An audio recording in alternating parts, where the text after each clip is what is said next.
నమస్తే.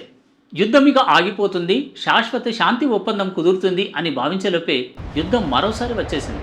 అసలు దీనికి కారణం ఏంటి? యుద్ధం ఆగుతుందా? అసలు శాంతి నెలకొంటుందా? పశ్చిమాసియా ఇక రగులుతూనే ఉంటుందా? ఇదే ఇప్పుడు అతిపెద్ద సవాలుగా మారింది. ఫిబ్రవరి 28వ తేదీన అమెరికా ఇజ్రాయెల్తో కలిసి ఇరాన్పై దాడి చేయడంతోనే యుద్ధం మొదలైంది. దీనికి కారణం ఏంటంటే ఇరాన్ దగ్గర అణ్వస్త్రాలు ఉన్నాయి. ఈ అణ్వాయుధాలను అడ్డుకోవాలి అనేటటువంటి కారణంతో అమెరికా అధ్యక్షుడు డొనాల్డ్ ట్రంప్ ఇరాన్పై యుద్ధం ప్రకటించారు. ఇజ్రాయెల్తో కలిసి, ఇజ్రాయెల్ ఎందుకంటే మిత్ర దేశం కాబట్టి ఇజ్రాయెల్తో కలిసి ఇరాన్ పైన దాడికి దిగారు.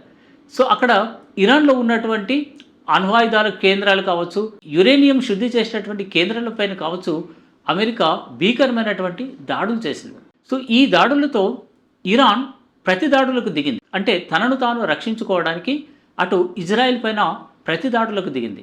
ఒక్క ఇజ్రాయెల్ పైనే కాదు, డైరెక్ట్గా అమెరికా పైన దాడులు చేయకుండా అమెరికా స్థావరాలు ఉన్నటువంటి గల్ఫ్ దేశాల్లో, సౌదీ అరేబియా కావచ్చు, ఖతార్ కావచ్చు, ఇలాంటి దేశాల్లో ఉన్నటువంటి స్థావరాలపైన ప్రతి దాడులకు దిగింది. సో అక్కడ చమురు శుద్ధి కేంద్రాలపైన దాడులు చేసింది. అంటే ఈ కొన్ని వంతెనలపైన దాడులు చేసింది. నెక్స్ట్ ఈ అమెరికా స్థావరాలపైన దాడులు చేసింది. అక్కడ కొంతమంది సైనికులు కూడా చనిపోయారు. మొత్తంగా ఎలాంటి సంబంధం లేదనుకున్నటువంటి ఈ సౌదీ అరేబియా, ఖతార్ ఇలాంటి దేశాలన్నీ కూడా ఈ ఒక్కసారిగా ఇరాన్ దాడులతో ఉలిక్కిపడ్డాయి. ఎందుకంటే వాటికి నిజానికి ఈ యుద్ధంతో సంబంధం లేదు, కానీ ట్రంప్ వాటిని అలా ఇన్వాల్వ్ చేశాడు. ఎందుకంటే అక్కడ అమెరికా స్థావరాలు ఉన్నాయి కాబట్టి వాటిపైన ప్రతీకార దాడులకు దిగింది. కాబట్టి ఈ నష్టం అనేది ఈ గల్ఫ్ దేశాలకు జరిగింది. ఇటు ఇజ్రాయిల్, మరి ఇజ్రాయిల్కు అమెరికాకి ఏంటంటే అక్కడ మిత్రత్వం ఉంది. ఇంకోవైపు ఇజ్రాయిల్కు ఇరాన్కు మధ్య పాత పగలు ఉన్నాయి. సో దానికోసమే ఆ పగలు తీర్చుకోవడానికే అమెరికాతో చేతులు కలిపి ఇరాన్పై దాడులకు దిగింది. నిజానికి ట్రంప్ ఇరాన్ను చాలా తక్కువగా అంచనా వేశారు. 4 వారాల్లో యుద్ధం ముగిసిపోతుందని ప్రకటించారు. ఇరాన్ లొంగిపోతుంది అనుకున్నారు. కాకపోతే ఇరాన్ చాలా పకడ్బందీగా యుద్ధం చేసింది. అదేంటంటే అమెరికా, ఇజ్రాయెల్ ఈ దేశాలు సో భారీ ఖర్చుతో కూడినటువంటి క్షిపణులను ప్రయోగిస్తే ఇరాన్ మాత్రం తక్కువ ఖర్చుతో తయారు చేసినటువంటి డ్రోన్లు, అవి కూడా గుంపులు గుంపులుగా ఒకేసారి దాడి చేయడం, ఈ వీటన్నిటిని చక్కగా ఉపయోగించుకొని ఈ అమెరికా అటు ఇజ్రాయెల్ పైన వాటి దాడులను తిప్పికొట్టే ప్రయత్నం చేసింది. సో ఇది ట్రంప్లో చివరికి అసహనాన్ని రగిల్చిన, రోజుకో ప్రకటన చేశారు. ఇరాన్ అంతు చూస్తాం, ఈ ప్రపంచ పటంలోనూ లేకుండా చేస్తాం, ఏదేదో చెప్పారు. కాకపోతే ఆ తర్వాత ట్రంప్కు సీన్ అర్థమైంది. డైరెక్ట్గా యుద్ధం చేయడం కష్టం. సో ఇరాన్ ఏం చేసింది, అమెరికాను తన దారికి తెచ్చుకోవడానికి తన దగ్గర ఉన్నటువంటి హార్మోజ్ జలసంధిని దాని ఒక అస్త్రంగా మార్చుకుంది. సో ఎందుకనంటే ప్రపంచంలోని చాలా దేశాలకు క్రూడ్ ఆయిల్ కావచ్చు, నెక్స్ట్ నిత్యావసర వస్తువులు కావచ్చు, అవి ఎగుమతులు దిగుమతులు అనేవి ఈ హార్మోజ్ జలసంధి ద్వారా దాదాపు 20% ఎగుమతులు దిగుమతులు జరుగుతుంటాయి. సో ఈ హార్మోజ్ జలసంధినే ఇరాన్ బంధించింది, అంటే నిర్బంధించింది. సో ఇక్కడ నుంచి నౌకలు వెళ్లకుండా చేసింది. కాకపోతే ఏంటంటే మన భారతదేశానికి అటు ఇరాన్తో, ఇటు ఇజ్రాయెల్తో, అమెరికాతో, అన్ని దేశాలతో సత్సంబంధాలు ఉన్నాయి. కాబట్టి ప్రధానమంత్రి మోదీ ఆ ఇరాన్తో మాట్లాడి కొన్ని నౌకలను సురక్షితంగా తెప్పించగలిగారు. కాకపోతే మిగతా దేశాలకు చెందినటువంటి నౌకలను ఇరాన్ వదలలేదు. సో వీటిపైన టోల్ ట్యాక్సులు వేస్తామని రకరకాలు చేశారు. ఇక ఈ పరిస్థితితో అమెరికా అధ్యక్షుడు డొనాల్డ్ ట్రంప్కు అసలు ఏం చేయాలో అర్థం కాలేదు. ఒకవైపు యుద్ధాన్ని వదులుకొని వెనక్కి వెళ్తే ఓడిపోయినట్లు, ఇంకోవైపు ఇరాన్తో యుద్ధం చేయాలి అని అంటే గెలవడం కష్టం. సో ఈ పరిస్థితి అర్థమైపోయిన తర్వాత ట్రంప్ ఒక తెలివైన ఎత్తుగడ వేశాడు. అదేంటంటే ఏప్రిల్ 8న కాల్పుల విరమణ ప్రకటించారు. సో దీంట్లో ఏంటంటే ఒక 2 వారాల పాటు కాల్పుల విరమణ చేద్దాం, ఆ తర్వాత ఒప్పందాలు కుదుర్చుకుందాం అని దీనికి పాకిస్తాన్ మధ్యవర్తిత్వం వహించింది.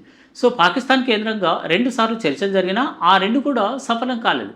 సో దీంతో మరోసారి యుద్ధం మొదలైంది. అప్పుడు హార్మోజ్ను కూడా తెరిచినట్టే తెరిచి మళ్ళీ ఈ యుద్ధంతో మూసేశారు. ఆ తర్వాత మళ్ళీ ట్రంప్ ఇరాన్కు వార్నింగ్ ఇస్తూనే ఉన్నారు. ఇరాన్ కూడా ఒక అడుగు వెనక్కి వేసి ప్రతిపాదన పెట్టింది. ఎందుకంటే ఇరాన్కు కూడా చాలా నష్టం జరిగింది ఈ యుద్ధం వల్ల. అది కూడా క్షిపణులను చాలా వరకు నష్టపోయింది. దాదాపు 3400 మంది ప్రజలు చనిపోయారు. వీళ్ళే కాకుండా ఇరాన్ తన సుప్రీం లీడర్ ఆయతుల్లా ఖమేనీని కోల్పోయింది. సో ఆయనతో పాటు కొంతమంది కీలకమైనటువంటి కమాండర్లు, కొందరు మంత్రులు చనిపోయారు. ఈ అమెరికా చేసినటువంటి మొదటి దాడిలోనే ఇలాంటి పరిణామాలన్నీ జరిగాయి.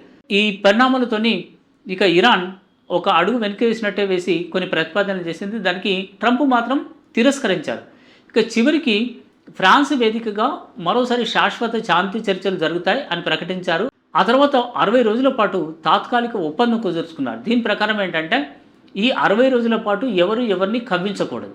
పూర్తి శాంతి చర్చలు జరపాలి. అంటే శాశ్వతమైనటువంటి శాంతి చర్చలు జరపాలి అనేటటువంటి దీని ఉద్దేశం.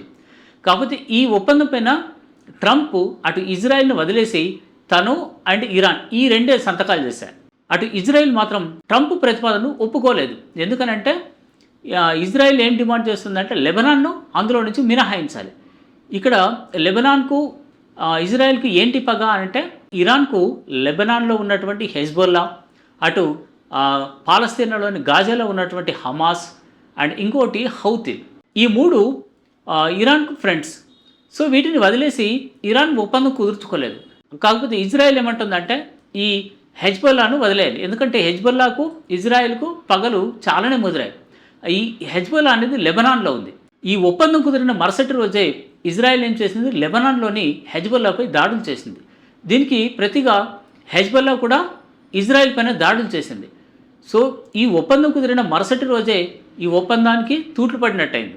సో దీంతో ఏం చేశారు, ఆ తర్వాత ట్రంప్ అటు లెబనాన్కు అంటే హెజ్బొల్లాకు ఇటు ఇజ్రాయెల్కు మధ్య ఒప్పందాలు కుదిర్చారు. అంటే కాల్పుల విరమణ ఒప్పందాలు కుదిర్చారు. ఇక అంతా సాఫీగా సాగిపోతుంది. ఇంకోవైపు ఫ్రాన్స్లో ఈ చర్చలు జరుగుతున్నాయి.